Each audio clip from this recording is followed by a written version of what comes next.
Welcome to the Strangeology podcast. I'm your host, Jeff Foran. From cryptozoology, ufology, and the paranormal, to legends, forbidden history, and more. Listen in and explore the world of the weird and unexplained. Join me as I look into strange and fascinating tales and unearth the truths and theories behind some of the world's greatest mysteries. Be sure to head on over to our HQ, Strangeology.com, where you can check out our blog, episodes archive, gift shop, and so much more. Now sit back, relax, and join me as we get weird.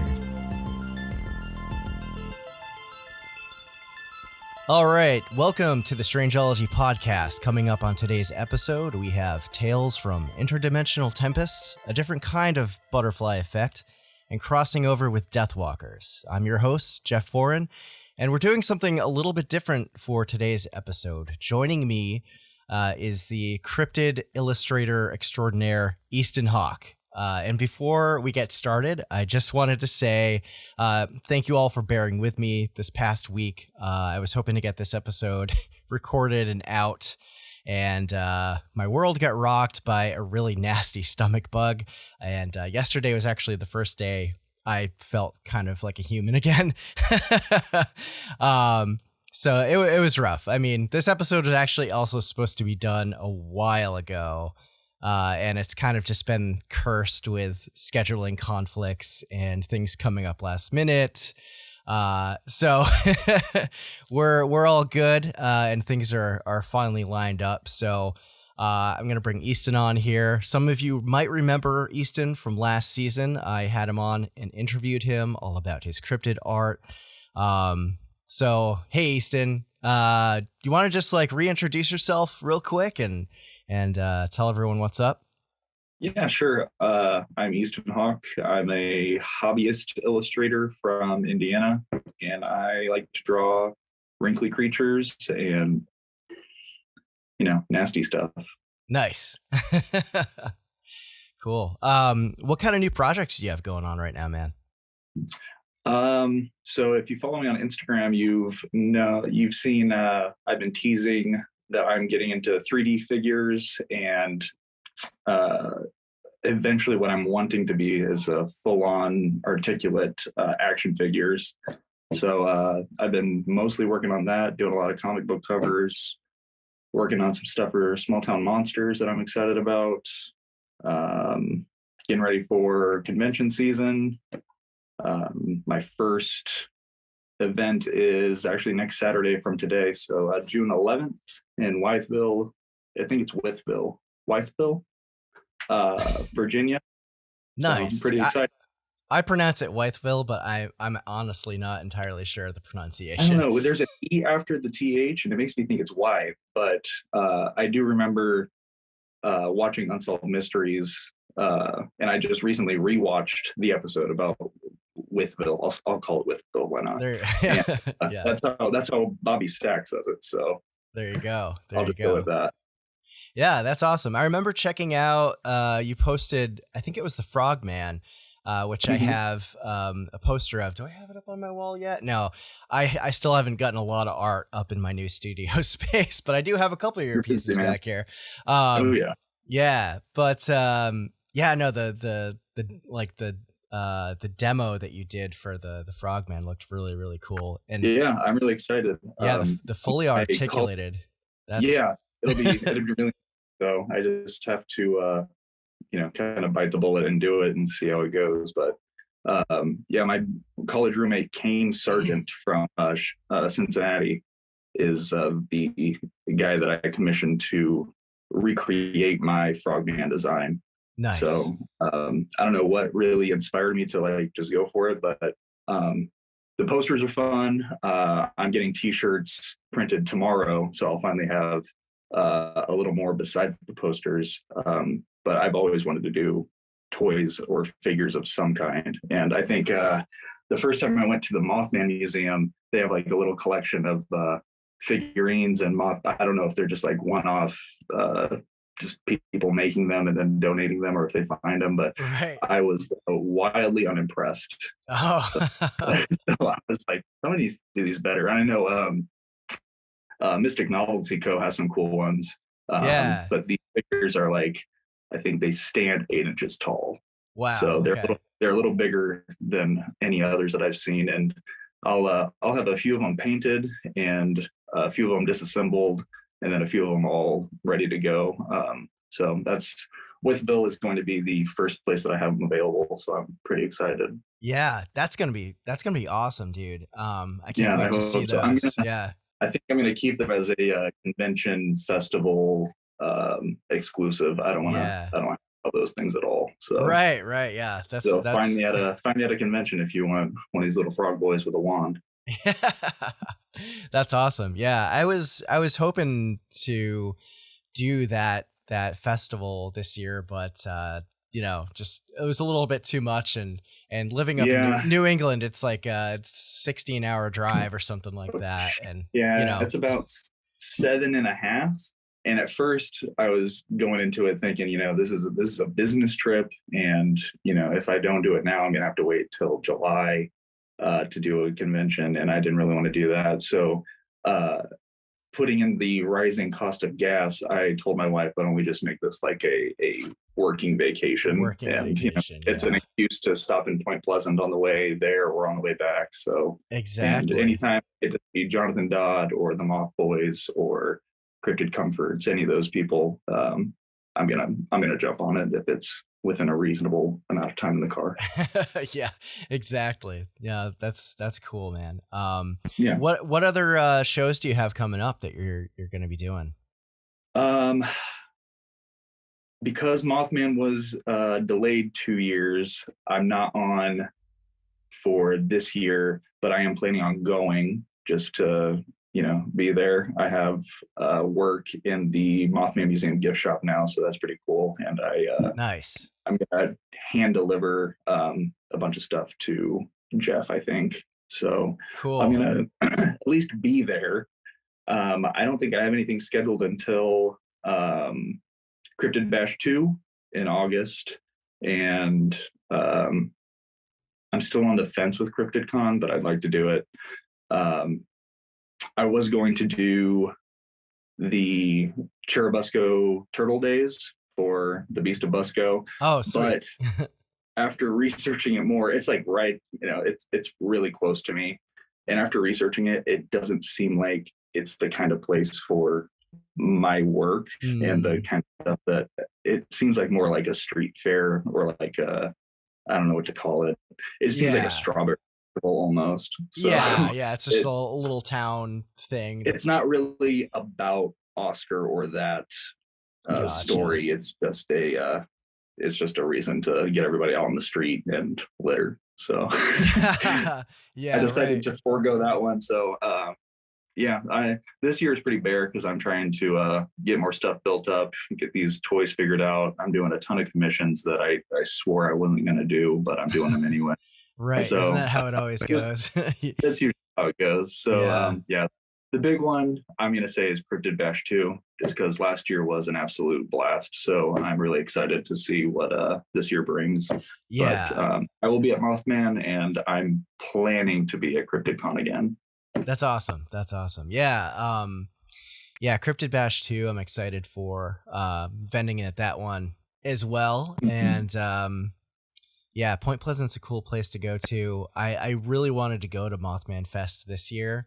And Mhm. apparently you probably need to like if you don't live within a reasonable driving distance and you need lodging, you need to book lodging like a Yeah, year in advance. pretty much. I think vending apps open the February of Yeah. that year, Mothman, and if you don't already have your lodging booked before that, you're pretty much going to be driving like 40 minutes because every year Yeah. I've gone and I've ended it. I just started doing this as a side gig in 2021. And every year that I've gone, I think I've gone like 4 years. I've Nice. had to, I had to stay in Ripley, which is like not too far, but when you're Okay. going through the White Mountains of West Virginia, it's like a 45-minute drive to and Yeah. from. So Yeah, I Yeah, was I checking like plan ahead like Airbnb and years. yeah. Yeah, It was like everything was like an hour and a half away that yep. like had any So, availability that weekend. So it's like, well, maybe 2023.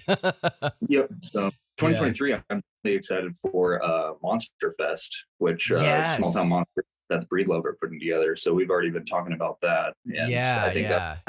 that's going to be monumental. So I'm Yeah, really that one's excited going to be in about. Ohio, right? Right, it's in Canton, which is Yeah. like right below Cleveland. I've been there a couple Yeah. times. Yeah, yeah, that's So, cool. I definitely want to get in on that for sure. mhm, That's a little bit yeah, more reasonable of a drive than yeah, Kentucky and West Virginia for me, at least. yeah, It's like there's the option of flying and like shipping your yeah. stuff, but even like before gas was like $1 million a gallon, it was Right. already like prohibitively expensive to try and Yeah, do see, that. I looked into flying for the with bill thing, just because I'm 6'4". I hate being in the car. Like you got 3 hours max of me being in the car before I start to complain and cry. So Yeah. I looked into flying and it's just outrageous. All the prices have gone back up. I remember in the pandemic, you could fly from like Fort Wayne to Cold or Clearwater for like $49 or something Yeah, like that because round no trip. one was And flying. Yeah. now everything's right back up. So Right. Yeah.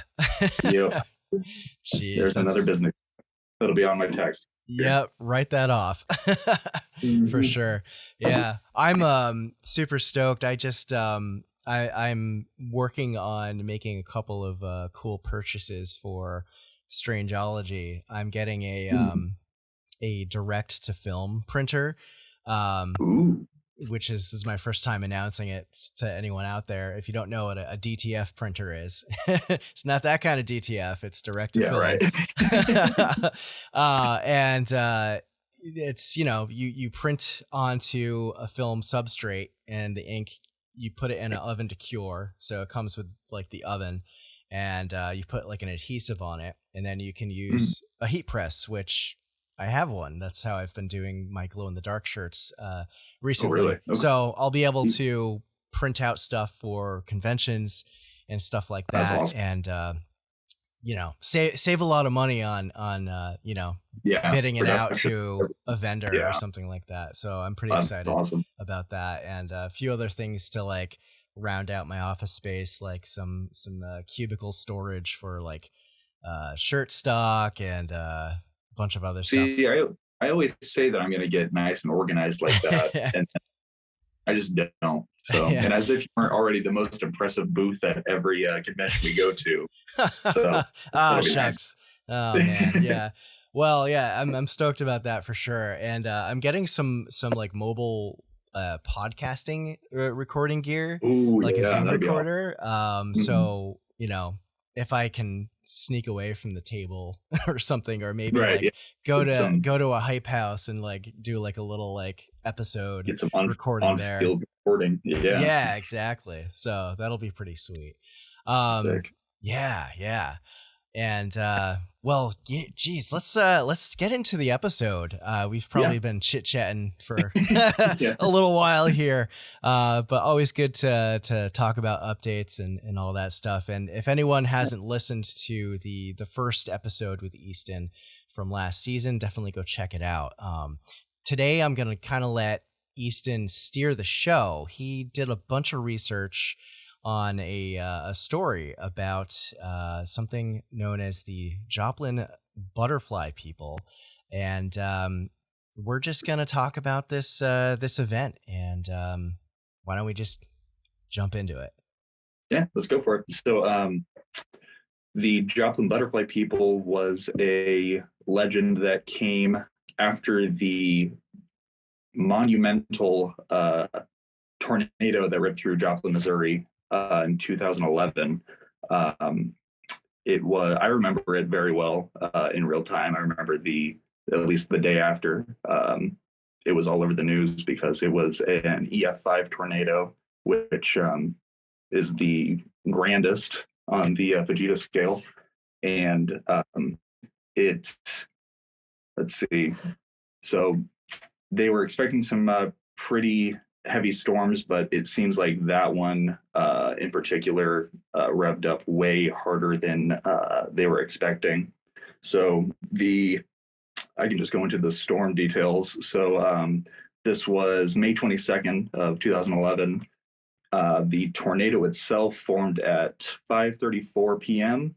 So that's pretty odd because I don't know if you were a weather guy, but when I was growing up, my dad took me to see Twister at a drive-in, and from Twister, that was probably when I was like 6, so 2001. Yeah. From then to like 2008, when I was 13, I wanted to be a meteorologist, all because of that. Oh, So I was wow. like really into weather, and I was always living in Indiana. Whenever we would have heavy storms or a tornado watch, I would pretty much plan to eat my last meal that night. So I would always want to eat my favorite thing at the time, Yeah. uh, thinking that surely I'm going to die because a tornado is going to form. So Oh, I God. don't know what they were thinking in a Twister, but it scarred every every person in my. Um, so tornadoes usually don't form in the evening. That's usually when the weather cools and you know, wind usually starts to die down. But yeah, 5:34 p.m. It lasted until 6:16 p.m. So an EF5 that is categorized if the winds exceed 200 miles an hour. Okay. So the tornado traveled 22.1 miles from formation to dissipation. And like I said, it lasted about 38 minutes. Um, in that time, um, as a result, around 158 people died and about 1,150 people were injured directly or indirectly from the storm. I also put a note in here that the deadliest tornado in American history was what was called the Tri-State Tornado, which was March 18th, 1925. And it only lasted 40 minutes, but it spanned through Missouri, Illinois, and Indiana. Wow.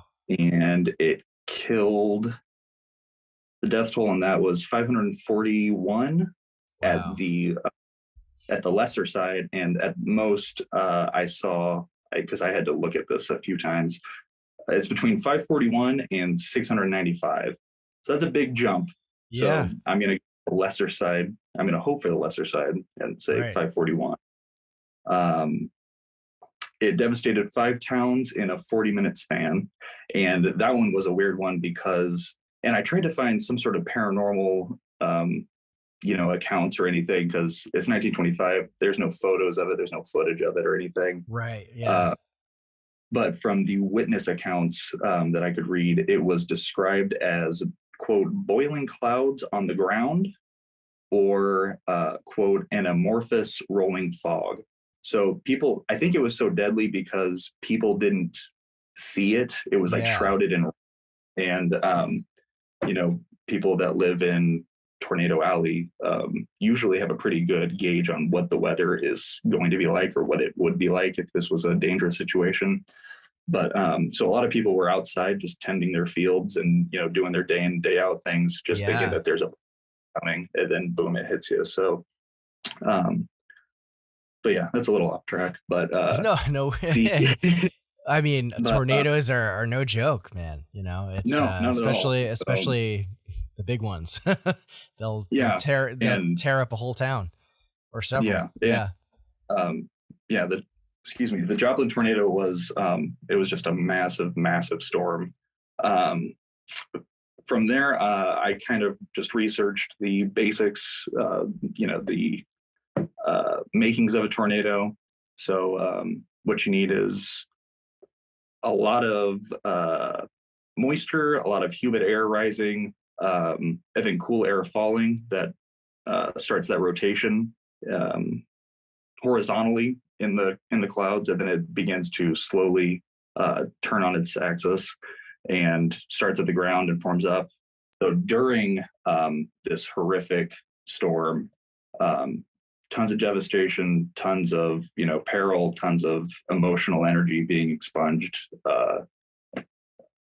and after the storm, throughout the county, throughout the city of Joplin, there were children that claim to have been saved or seen or experienced what they called butterfly people, either interfering with debris launching towards them or lifting walls and other debris and cars, just pretty much being some sort of divine intervention in the middle of this whole thing. So I have a few anecdotes that I'll plug in later. Yeah. But it's just a strange occurrence to have children born and raised in the Bible Belt describe these entities as butterfly people instead of angels, because I was raised Christian, and I certainly saw plenty of depictions of winged angels. Sure. So Yeah. I think that's where more of the Fortean aspect of it comes in because the butterfly people themselves were described as small. They're kids, so they can't really gauge like the scale. Right. But that they were almost fairy-like is the way that I took it. Yeah. They were humanoid beings with multicolored butterfly-like wings. So, and it was just a strange occurrence, not with that, but also children from different schools, different parts of the city and county that don't really have interaction with each other outside of, school or Sunday school, but all of them reporting the same thing, and their parents, testifying to it. That Weren't there a few like adults that like witnessed some of these right, like beings too? Right, and I think that they definitely experienced it or processed it in a different way. Yeah. Which part of my research, I kind of went into how there's a study that says that we are pretty much hallucinating all the time in order to make sense of the world around us. And our brain just automatically filters or, just gets down to the meat and potatoes of what information we're taking in. Right. So yeah. Kind of like the holographic universe type of of thing. Yeah. Which is it's just another weird thing that consistently all these children that again don't have, much contact with other children outside of their own school system would see and describe the same things. Right. Being these. Yeah. So yeah, that's pretty much the synopsis of the entire debacle. Tornado came through. Children claim to have seen winged butterfly people. There were, let me see here. I can give a couple of the anecdotes since we're pretty much there. And I got these from of course I didn't write it down, but the local newspaper. Yeah. It was a while after, for the sake of sensitivity to an event that pretty much leveled their entire city, obviously. Yeah. So, but soon after, they started to report these encounters.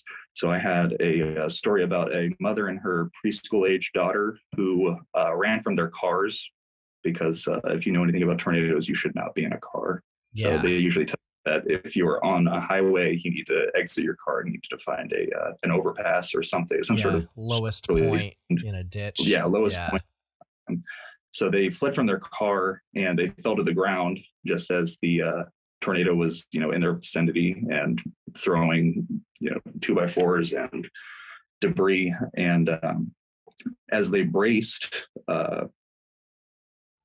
themselves to pretty much either be picked up or, slammed into, nothing happened pretty much. And after it passed over them, the daughter, which I think this is one of the more famous, the more famous stories in this. The daughter looked up and asked the mother, "Don't you think they were beautiful?"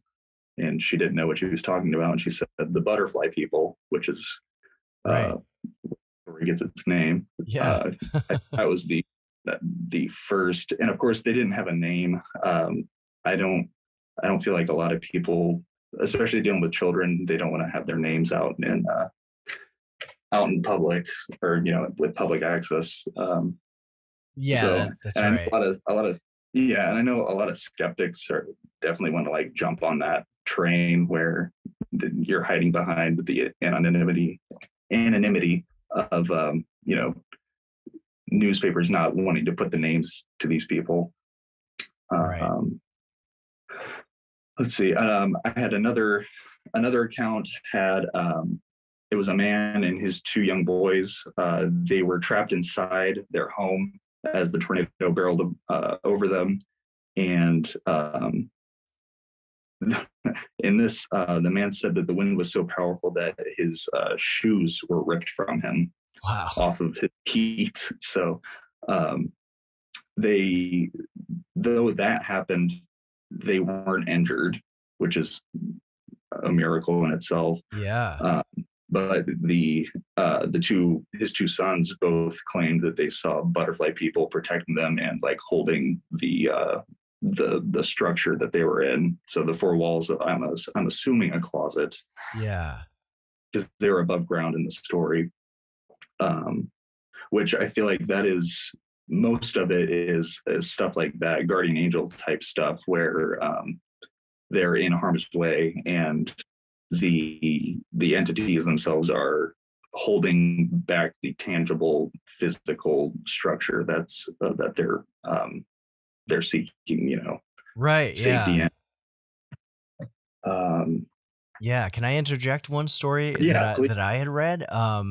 Speaking of like holding back walls, I was reading this one article, and there's a lot of articles out there about Right. this event. There's so many people that have reported this phenomena, Mhm. and one of them was a building had collapsed on several people, and there were children in there as well, and they remembered like six. They described them as like men, like people, like six men came in and lifted up like the four walls out of the way and just walked away. Right. I think, yeah, that was about the time the ambulance showed up, Yeah. and because they also said that they didn't see anything. So no, they didn't see anybody, going from that spot to another to help, the Right. next Yeah. group of There crowd. was no sign So of them. Yeah. yeah, so I saw that one too. But I guess the whole point of this podcast is to pretty much like, theorize and make sense to and apply some science to it. And so um, I think the most uh, I think in this in this wheelhouse of paranormal phenomena, I would say that the most safe bet would be some sort of interdimensional happening, interdimensional thinning of the veil. Um, I know you did. Is it just for Patreon that we're doing the psychopomp? Yeah. Yeah. Yeah. Okay, We'll talk so about that later. well, Yeah. do you want to give the description of what a psychopomp is, just so we can use that word throughout this, I suppose? Sure, sure, yeah. So basically, a psychopomp, also known as a death walker, is a afterlife guide. Just to be quick and easy with it, it's an Right. entity that helps ferry the souls of the deceased into the next plane of existence. Is basically what a psychopomp is, and yeah, there's Yeah. there's Simple stuff. simple stuff, yeah.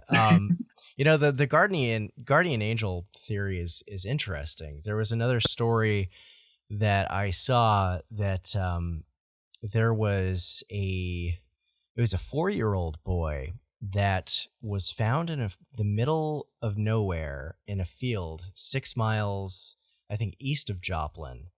Are you Right. familiar with this one?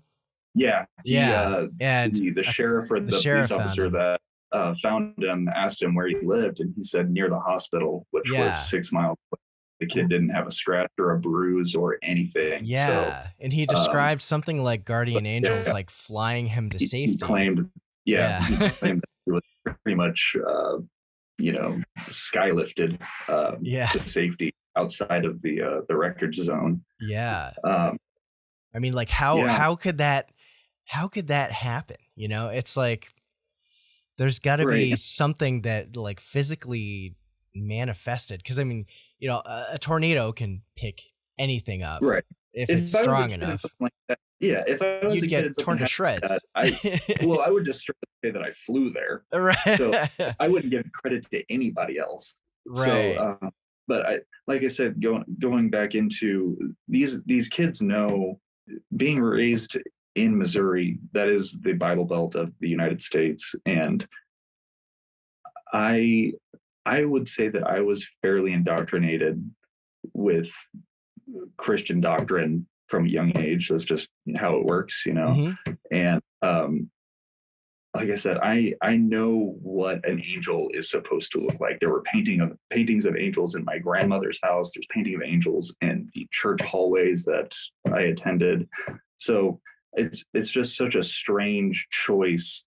If it, if these kids are going to make it up, why wouldn't you go for the low hanging fruit, which is angels Right. and divine, and because it fits the narrative that they're already familiar with, and that your parents believe. So I guess that's just another point that makes me feel like this story has a little bit more weight to it.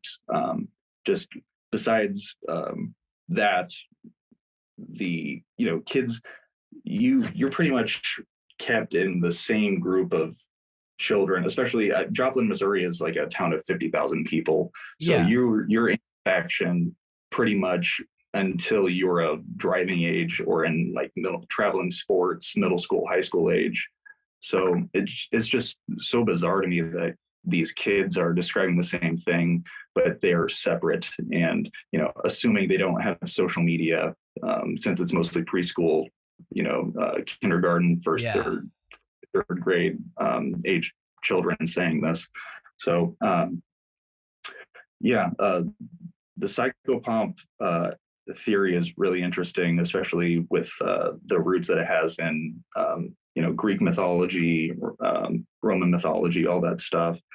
Um, I we talked in my last interview with you about stone tape theory. So I definitely was Yeah. trying to find an angle in stone tape theory, which, um, as a brush up, is the idea that high stress and high emotion from humans can be recorded into um, solid matter and Yeah.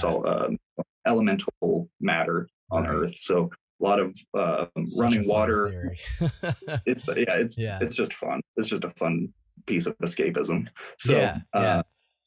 Well, I started yeah. looking into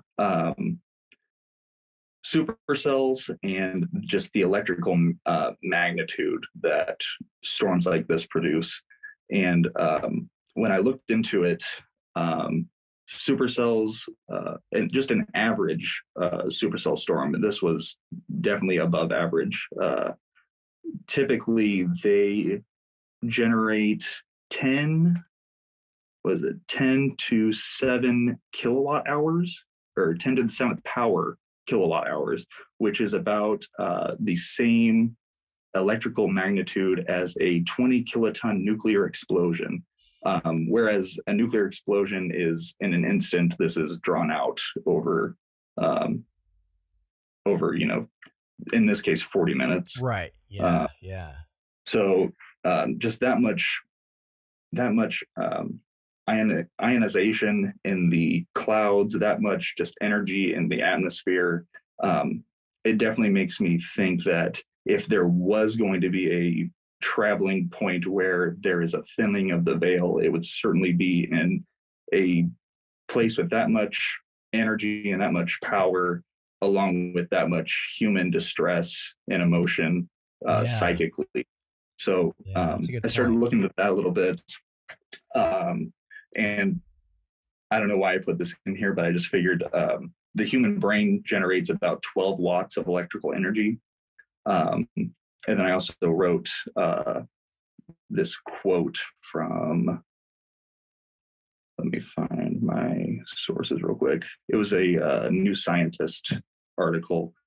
When we encounter a stressor, our brain and body respond by triggering a series of chemical reactions that prepare us to engage with or run away from a stressor, so fight or flight. We release two hormones in this situation. We release adrenaline, which prepares our muscles for exertion, and cortisol, which regulates body function so you can think clearly and you can make more concise movements and, you know, gather Rational yourself decisions. for yeah. Yeah. So decision making, you know, on the fly. And then I went from that to, like I said, there's a study saying that we are hallucinating, which I know that shadow people, that's a lot of the time, lucid dreaming and sleep paralysis are both skeptics try to place hallucinating in your REM state as a reason for shadow people encounters or any sort of sleep paralysis.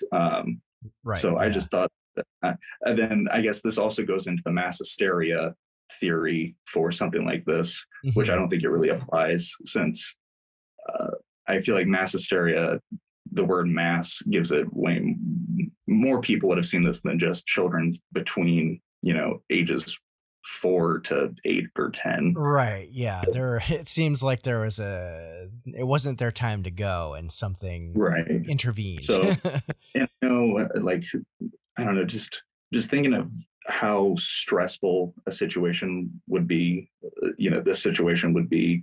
I'm like we were talking about with people are going to see different things in that scenario. People are going to react to this kind of situation in different ways. So for them to see essentially the same things and describing the same things is just a little uncanny. Yeah. Yeah.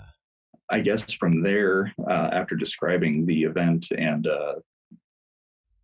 what people claim to have seen, I was just going to kind of dive right into different theories and just kind of go tit for tat on that and see if you would think, or if you have anything to add in here.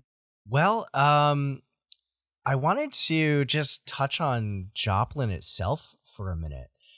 Sure. So I looked into some of the history behind Joplin, and when it was started and incorporated as a city, it used to be a really big mining town for lead. And during the Great Depression, it was a city that Bonnie and Clyde spent a lot of time in and robbing businesses. So thinking of like stone tape theory, there's, you know, probably some stressors there that, you know, could be left over. Definitely. And then after World War II, the main road running east to west through the city, which is kind of like, if you look at a map of the tornado that hit Joplin, it kind of runs east to west. And the strongest F5 part was like straight through the center. It just looks like someone took a massive laser beam and just like shot it out of the sky and just wrecked everything. That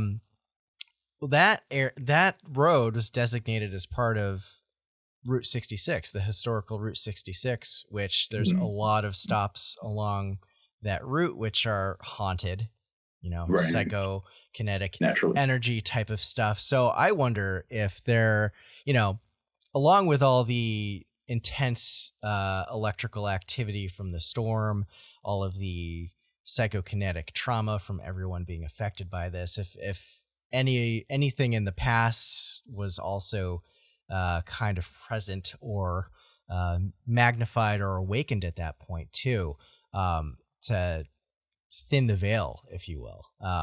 So, which, you know, I think that's a huge reason why I love stone tape theory, is because of the historical aspect of it. And I am a huge sucker for like, this town has a secret or this town has like a curse type stuff. Yeah. So like especially with like the Mothman legend, love the research into the cornstalk curse and just all of the strange things that were pretty much blamed on the cornstalk curse and that situation leading up to the Mothman legend as we know it. Yeah. I don't know if you watched the docu-series called the Town That Saw Nothing. I haven't actually. I'm gonna have to check that out Okay.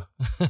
You might have heard the story. It's about in the 80s, there is a small town called Skidmore.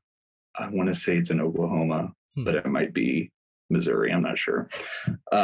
Where they had a town bully, and he was just a maniac and pretty much held this town like hostage while they were just trying to live. And like he would steal stuff. He was an adulterer. He would assault people. He nearly killed a man. And eventually the town got like really sick of it. And oh man. They Scott killed Farkas. him and brought yeah, actually, yeah, Scott Farkas. Yeah. But they eventually like supposedly had a town meeting and decided that they were just going to have to like take care of them themselves because he can get arrested and charged, but somehow his lawyer always was able to just get him off on everything. Right. So eventually they decided that they were just going to murder him. Oh wow. Excuse me. He was killed in a pretty much like a, I don't know what to call it, like a firing squad type thing where nobody knows who delivered the blow. But he was killed in the street and nobody has ratted anybody out. Nobody's confessed, nothing since then. So it's been, 45 years, I think. Oh, wow. And it's still not a solved case. But just the reason I'm going into that is because they thought that, if this guy is the big problem there, and if he is the reason this town isn't like thriving, then taking care of him should have made that place like a utopia. But after that, it pretty much just left a dark spot on the town, and disappearances, horrible, brutal murders happened there. So I get, in a weird way, he kind of like brought balance to the town. Like everybody's focused all of the dark stuff on this guy, but without him grabbing the headlines, technically, they didn't realize how just like sour that place was. So I think that also taps into my stone tape theory logic, where it's just, I love that kind of stuff, and I think that's why I love Stephen King books so much, because of his like texture and town setting, and like especially reading it, he has these interludes where it just kind of like tells you the horrible story behind Derry, and every 27 years before it comes back out, something awful would happen, and that would pretty much spark that reign of child eating. That kind of stuff. Interesting. Kind of off track, but no, we're all about tangents here. Oh yeah. So what are some of these theories? So in the theories, I already mentioned mass hysteria. The other theories have been near-death trauma. So that's purely psychological, or purely, in your brain.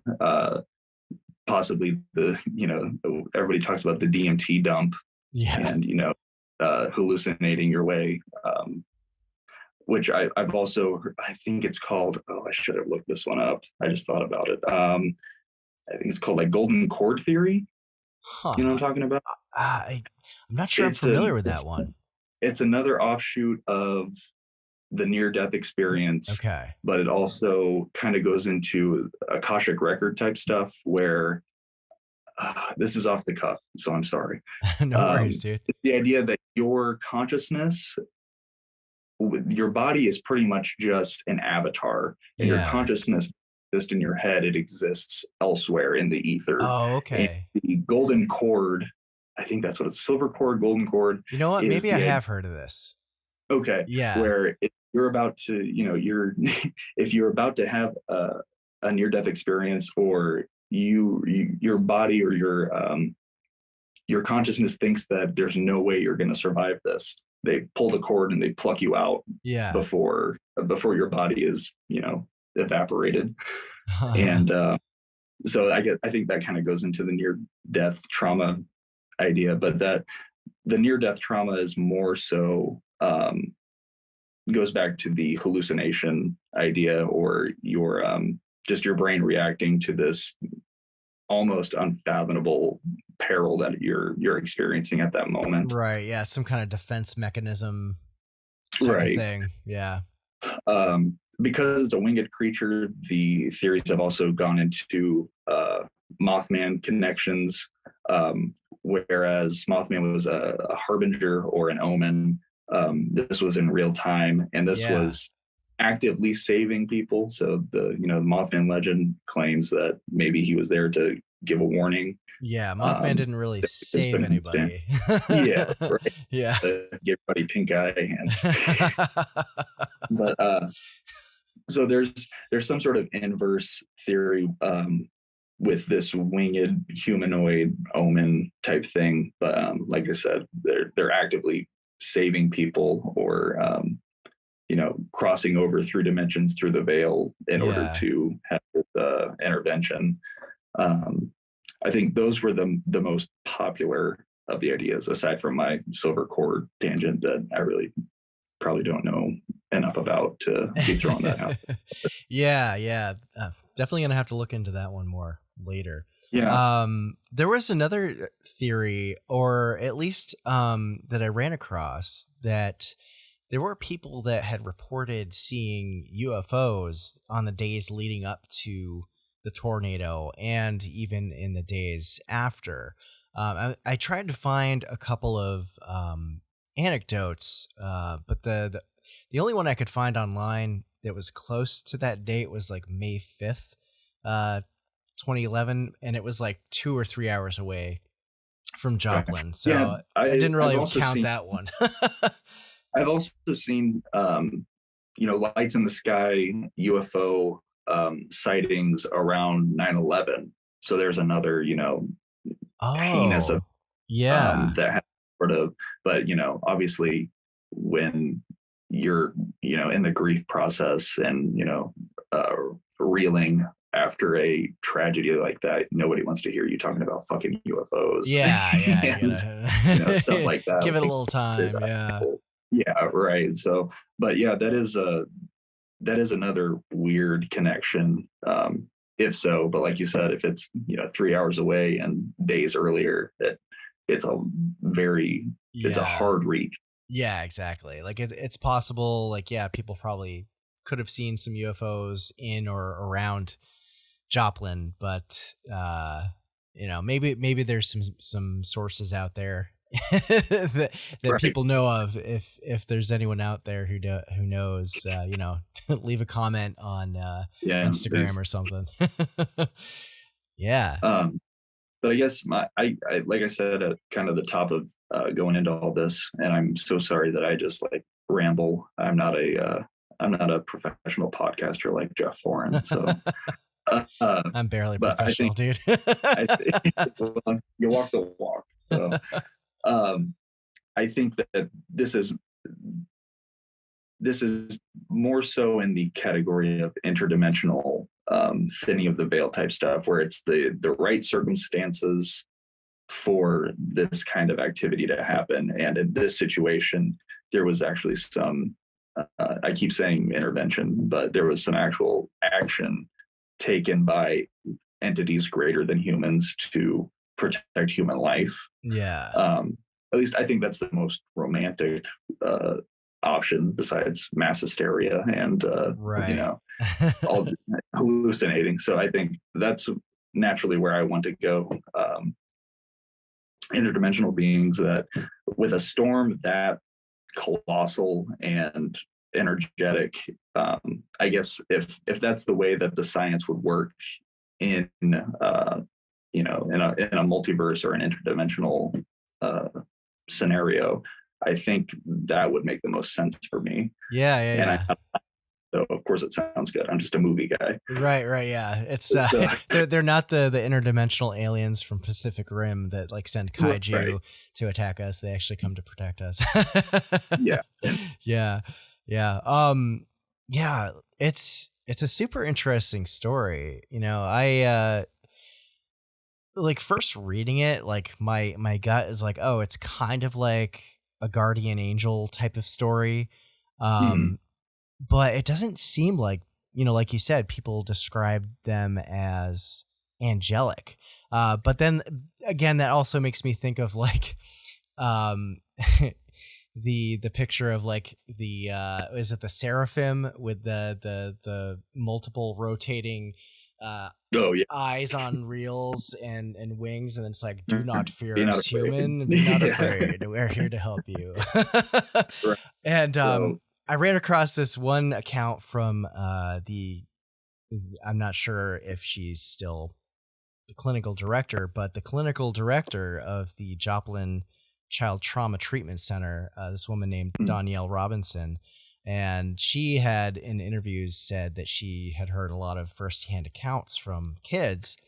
mhm. And some of them apparently described the butterfly people like angels, but then um there were also some that said they looked I know a lot of them were like described as being small and kind of like fairy like, but apparently there were some that they didn't look human, first of all, and looked Mm. otherworldly. And there was one description of them being kind of like a 7 to 8 foot tall like insectoid type of being, you Okay. know, but beyond just having like butterfly wings, but you know, like mantis, Right. like a mantis person or something like that, Mhm. like just coming up and swooping people out. Interesting. So then we get into kind of an alien category.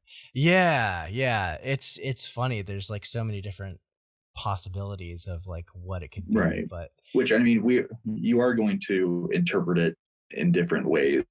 Um, so it would make sense that there are variances, but the most consistent from witness to witness was small humanoid people with butterfly wings. yeah.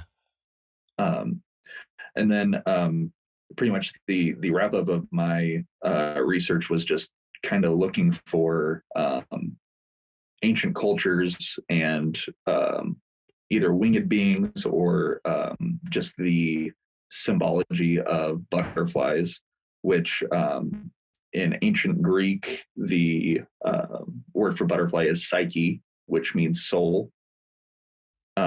So there's also a theory that since butterflies are um, symbolized as souls, possibly these were um, either loved ones, um, either related or not related to the people that had these encounters, pretty much piercing the veil to, save them in situations. So that's just another, you know, kind of a walk, but just another interesting thing that butterflies have this oldest time symbology Yeah. um, to a soul or an outside presence. And then in Christianity, apparently, butterflies also symbolize Christ, with the chrysalis representing the tomb that Jesus was placed in after the crucifixion. So I guess that's pretty like cut and dry, you know. Yeah, yeah, yeah. Interesting. Uh, yeah.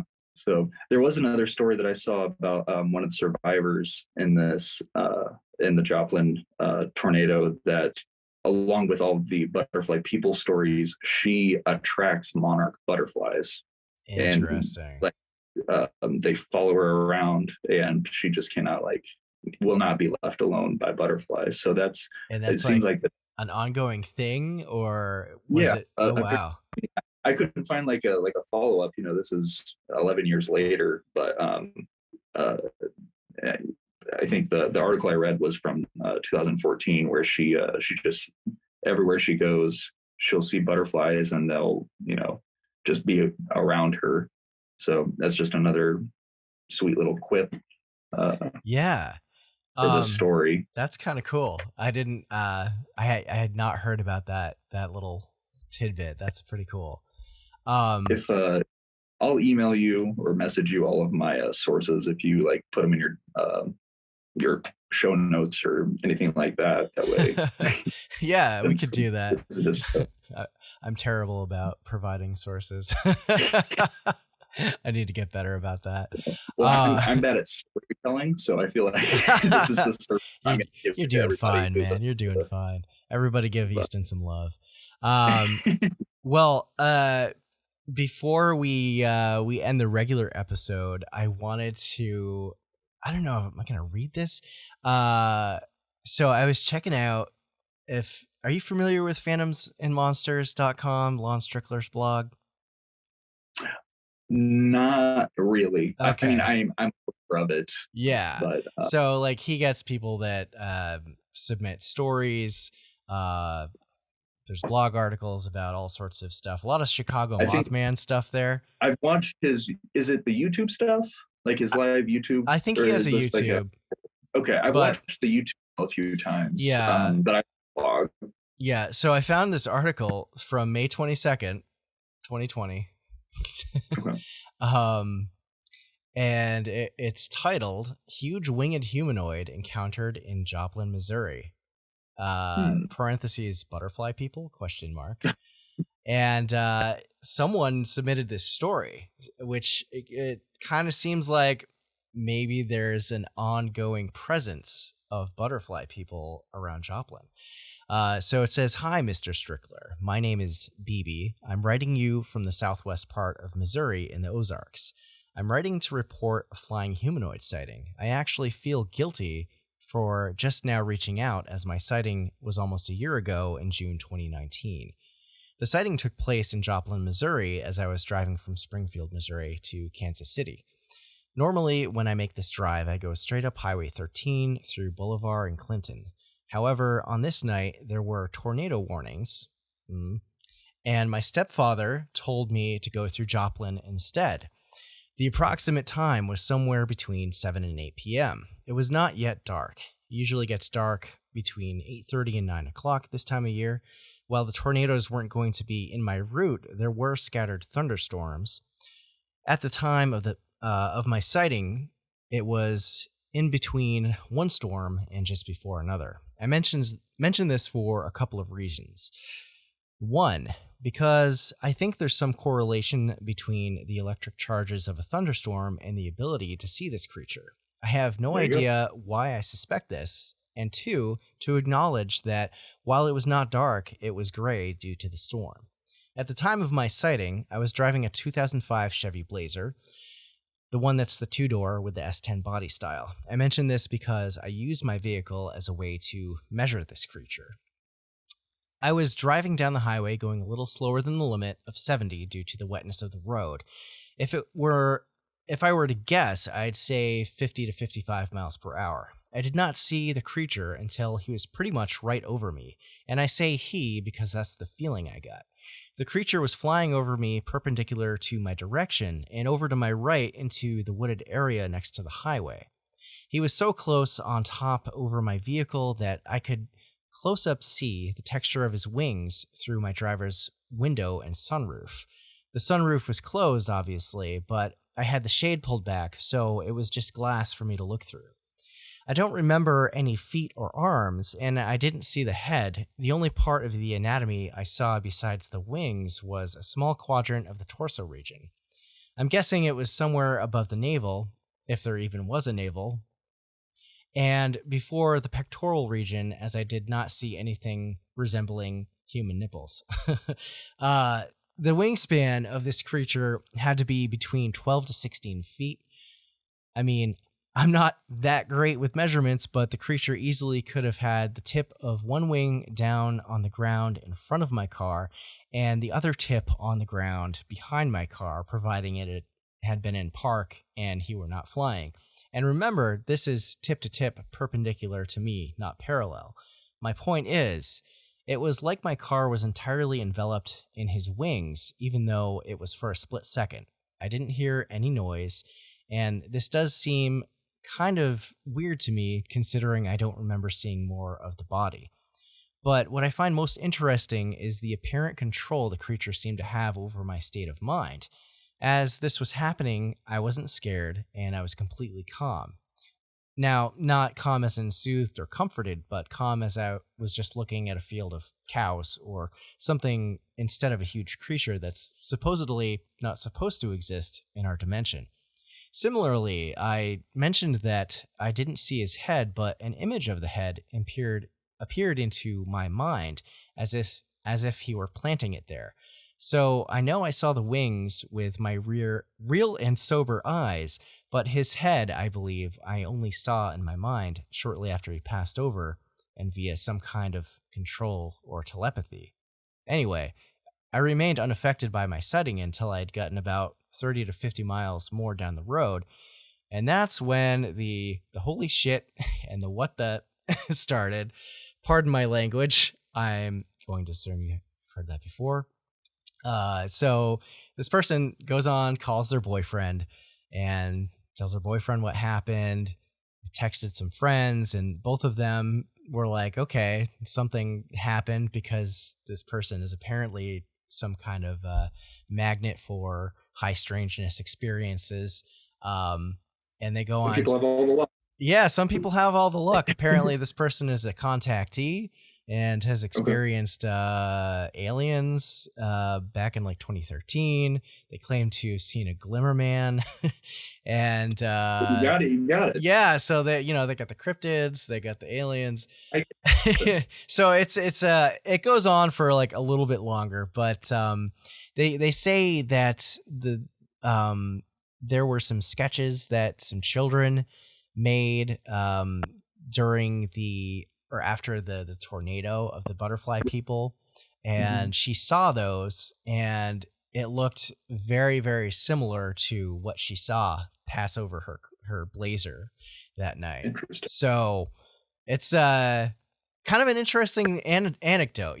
Sometimes you got to take these kinds of stories with a grain of salt. Of course, I don't want to discredit them for right. I definitely like to know. I wish I wish they would have mentioned the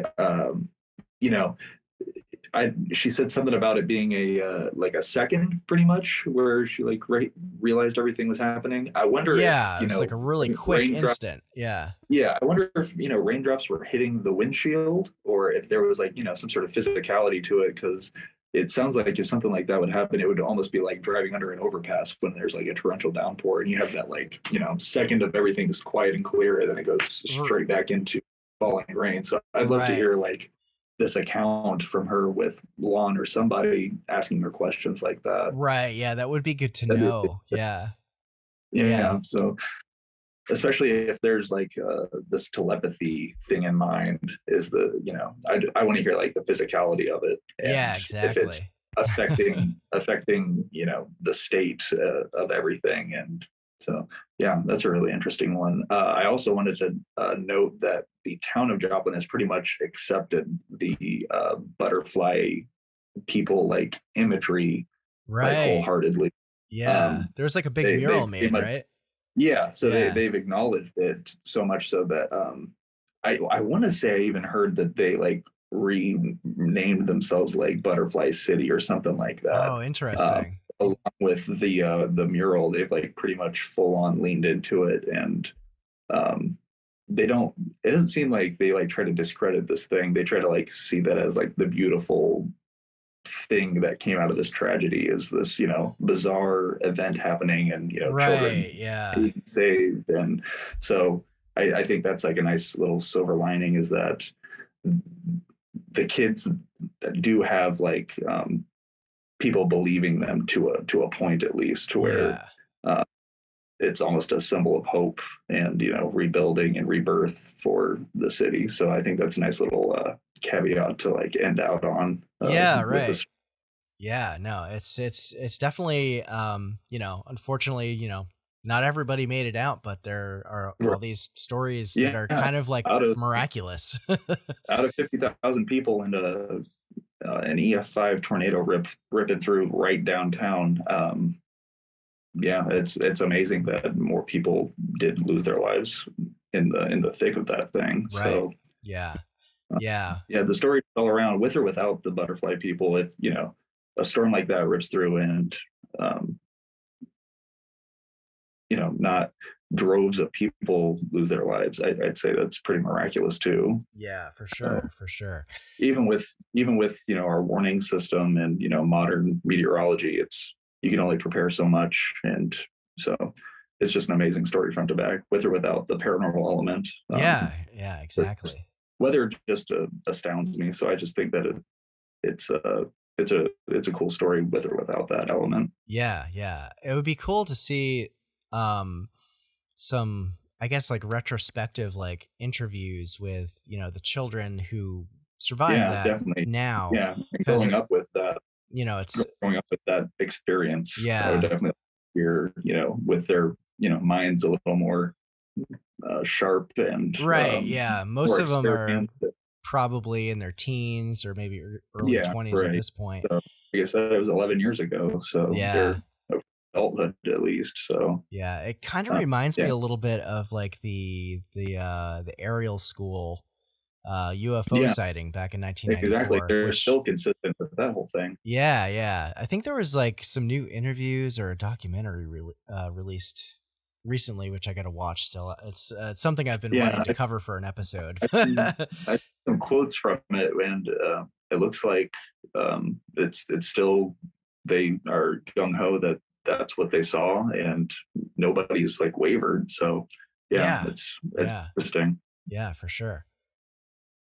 Yeah, yeah. It's funny like thinking about like yeah, well, they're kids. They say they saw one thing, but they Yeah, may right. have known what they saw, and like kids Yeah, can have like some pretty wild imaginations and stuff, but yeah. You have a still. son. I have kids. Like Yeah. I hear everything. Yeah, So yeah, yeah.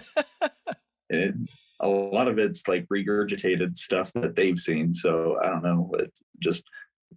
It's just a really really fascinating instance where I keep saying that this kids that really don't know each other and aren't familiar with each other across this town see the same thing. It's just there's something that happened, something strange.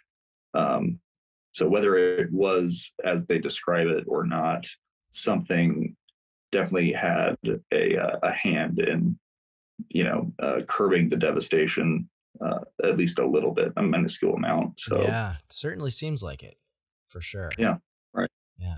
Um, Well, this was a really cool story, Easton. We're at the top of the hour just about. You want to just drop where people can find your stuff before we yeah, sign off here? yeah. You can find me on Instagram at Easton Hawk Illustration. Um, Easton Hawk Illustration on Facebook. Still don't have Twitter. I can't stand it. Don't have TikTok. I'm not. I can't produce content. So um, I'm on Reddit a lot. You can find me at u/diaper feast, which is a Tim and Eric reference. so, That's so great. I'm always on there, posting a lot of stuff on there. So yeah, Nice. that's pretty much it. Yeah, yeah, yeah. And Easton also has an Etsy shop where he Yeah, sells posters and stuff. the Etsy is Easton Hawk Art, because I made that years ago before I went straight into the illustration stuff. Right And on. too late to change it now. Hell yeah. Well, check out his stuff, everyone. And thanks again, Easton, for coming on.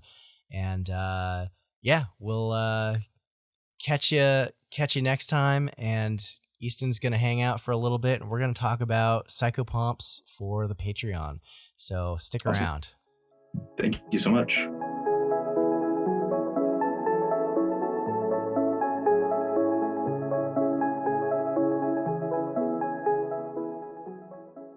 All right. Well, that's the story of the Joplin butterfly people. Thanks everyone for tuning in and checking out today's episode. If you could head on over to my Instagram or Facebook, let me know what you thought of today's episode format. That would be awesome. I've been wanting to try out kind of having someone co-host the show with me a little bit here. And I had a lot of fun having Easton kind of lead the conversation and tell us all about the Joplin butterfly people. And definitely be sure to check out all of Easton's art and social media online. You can find him on Instagram and his Etsy shop. And don't forget to follow Strangeology on social media as well. If you haven't yet, you can find me on Instagram, Facebook, TikTok, Twitter, all the usual places. And definitely don't sleep on the Strangeology podcast YouTube channel as well. This has been the year of trying to crank out some more video content for everybody out there. And I think I need to learn how to clone myself to get more of it done. Also, I wanted to give a big shout out to all my patrons who help make Strangeology possible. There's a bunch of you now, and hopefully the Patreon family keeps growing. If you'd like to support the show, you can head on over to patreon.com/Strangeology, where you'll find 6 different tiers with increasingly awesome benefits starting at less than the cost of a cup of coffee per month. Some of the benefits include shoutouts, exclusive merch discounts, VIP Discord room access, early access to new episodes and YouTube videos, merch previews, and more. I actually have a brand new exclusive enamel pin that I'm going to be releasing for Patreon members shortly, just waiting on those to arrive probably by the end of June. And the call is still out there for listener stories. If you'd like to potentially have your story featured on an upcoming episode of the Strangeology podcast, whether it's an encounter with a cryptid, a ghost, an alien, a UFO, you can call in and leave a message on my hotline. The number is 802-448-0612. Again, that's 802-448-0612. And leave a message.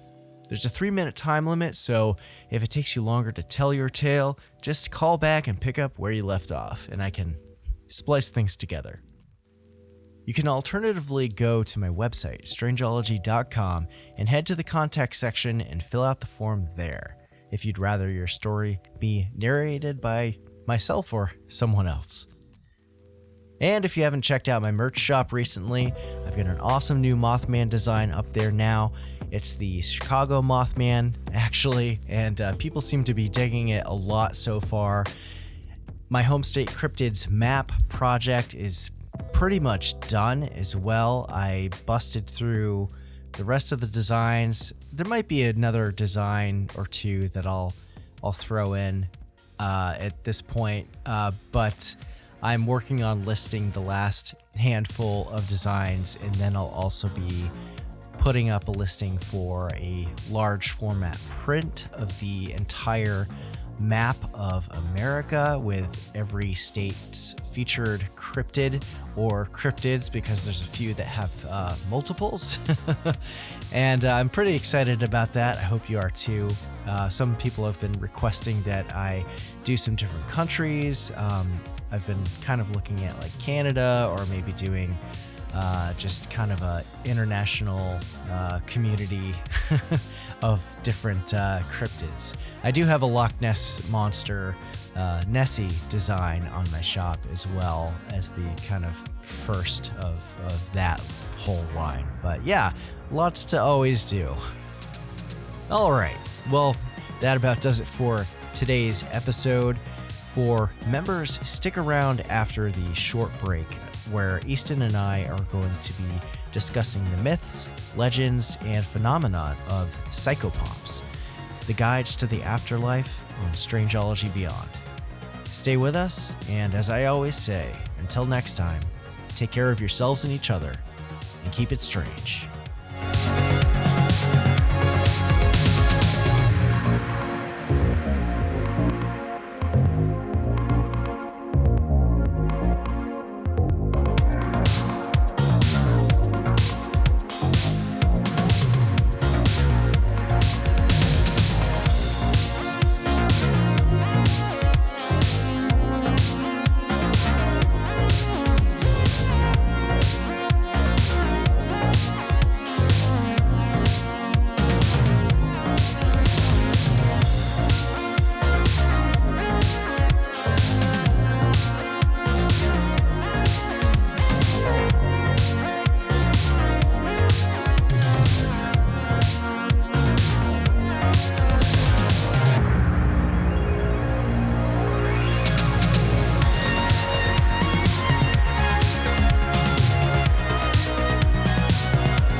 Hey all, thanks for sticking around for Strangeology Beyond, and thanks again, Easton, for coming back onto the show and doing a little bit of a takeover.